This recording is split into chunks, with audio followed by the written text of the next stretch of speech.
Hello, Assalamu alaikum. I am Sayyida Samia Ali, and today we have a very, very, very special guest with us. He is Mr. Zafar Aziz Osmani, and he's the HR guru in all over Pakistan. जो हमने इनसे बहुत कुछ सीखने को हमें मिला है और हम मज़ीद इनसे सीखेंगे. Today he's going to be a very good speaker, and he'll be talking on the AI and how does AI impact the leadership and HR roles हमारे फ्यूचर जनरेशन के लिए, क्योंकि एआई ने इतना टेक ओवर कर लिया है, बहुत मुश्किल होता जा रहा है. ChatGPT is the hot topic. Everybody wants to use it, चाहे वो स्टूडेंट हो, ऑफिस वाला हो, एक एम्प्लॉय हो, बिजनेसमैन हो. ChatGPT is everywhere. So today will be talking about AI and how has it impacted our leadership practices and how it's a threat or a benefit, a blessing for our future audience. Over to you, sir. Thank you so much for inviting me. I'm really honored to be here at ICE and sharing some of my thoughts on some very, very interesting and hot topic.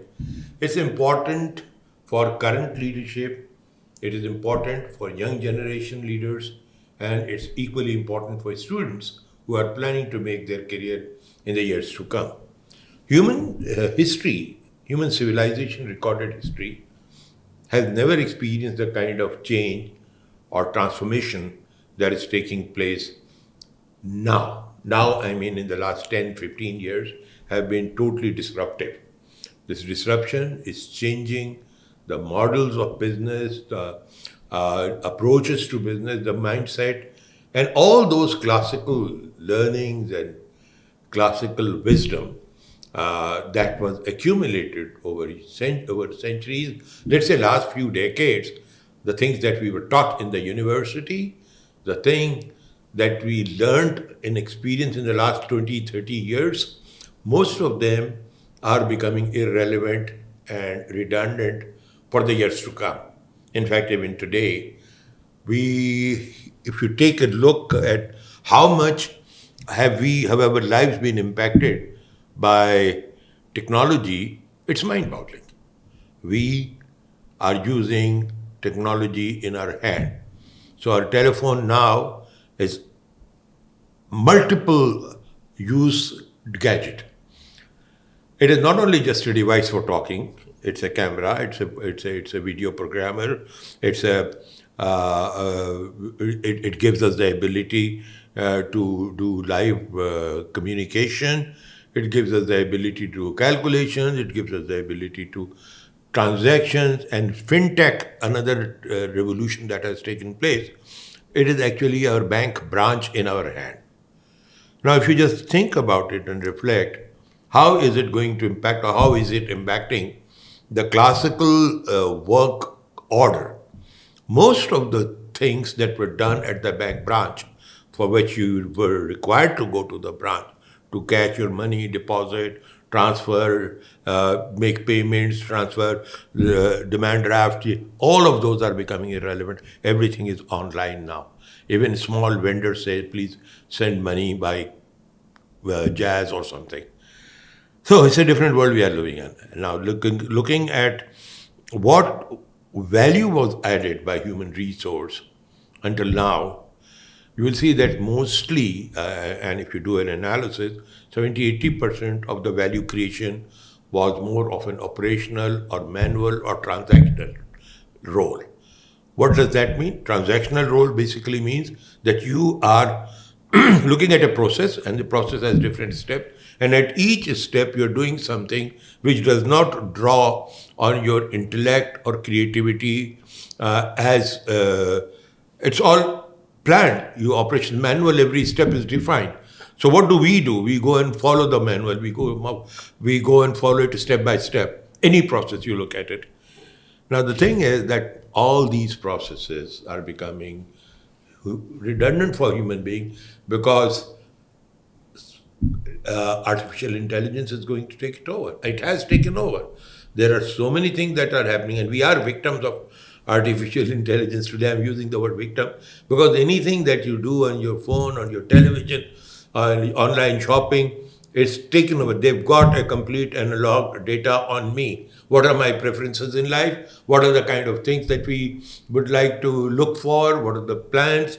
What are my travel plans? and automatically they start suggesting solutions. So a lot of things have become redundant. For instance, traveling. We used to go to a travel agent, and travel agent used to plan it for us. Now you just go to kayak.com or booking.com. They plan your entire trip, preferences, hotels, which location, what are the cheapest options. So they're doing so many. This is all by artificial intelligence. So going forward, there are few professions which are going to be seriously impacted, which are being impacted now and will be impacted more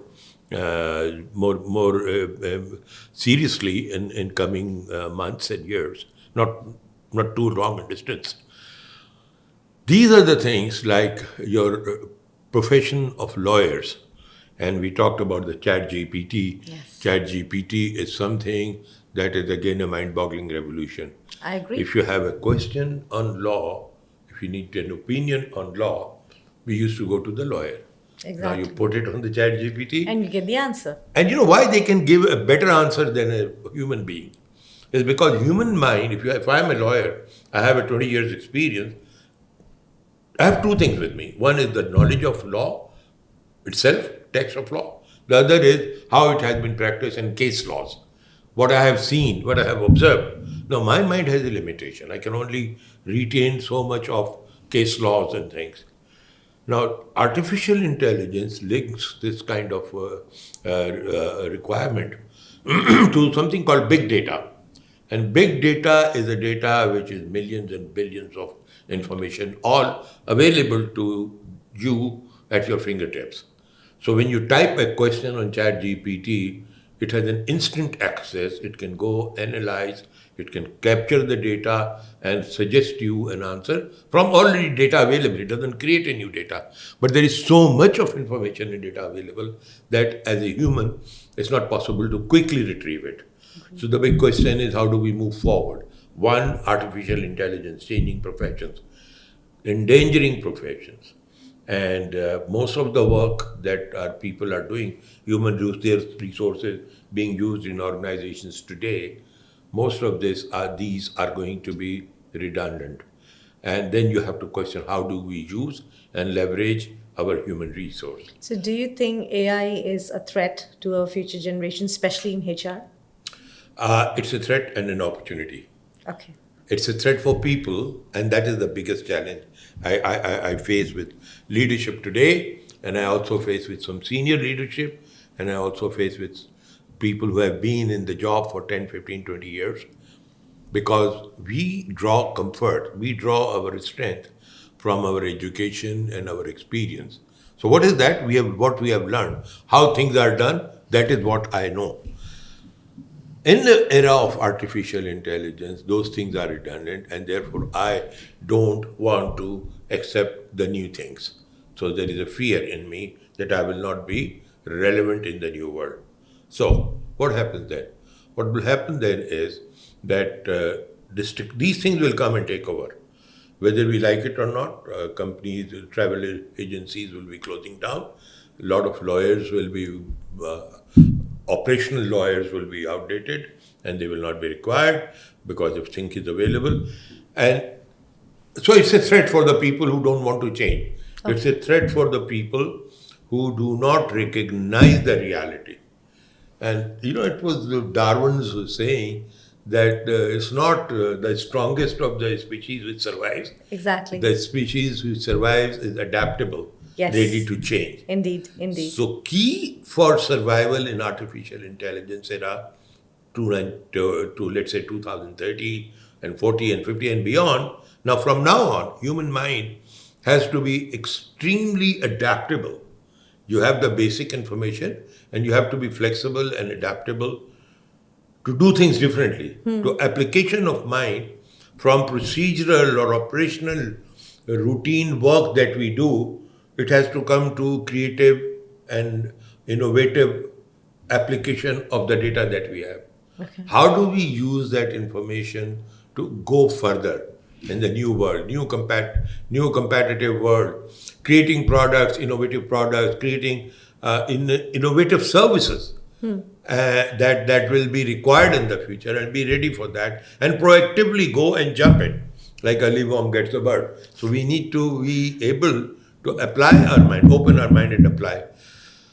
Key thing is application of human mind is going to be far more in an artificial intelligence era because we are complacent. We are only using the operational aspect of our mind predominantly. Some places, yes, creativity, some odd creative things do come up, but mostly if you look at the human resource, the leaders, and everyone, they are mostly doing things which do not require creativity so much. Exactly. Uh, you'll have to learn the opportunities available, and you have to creatively apply it. So from that point of view, to the leaders that we have right now, and that is one of my professional challenges. It's a mission, and I like it to create that awareness that please get out of that comfort zone that everything was all right in 2010s and 20s and it will be all right in 30s. No, sir, it will not be all right in 2030 because 2030 is a different world.